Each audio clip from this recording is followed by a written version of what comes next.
ఒకసారి రాధా స్తోత్రాన్ని అనుసంధానం చేసుకుందాం. గృహే రాధా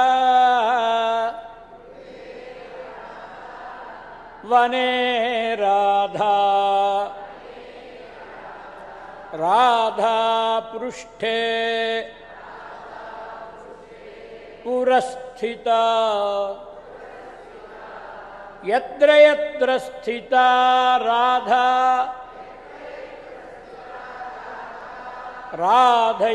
రాధైవారాధ్యతే మయా. శ్రీకృష్ణ భగవానుడు తెలుపుతున్న మాట ఇది. రాధాదేవియే నా చేత ఆరాధింపబడుతున్నది అని. జిహ్వా రాధా శ్రుతౌ రాధా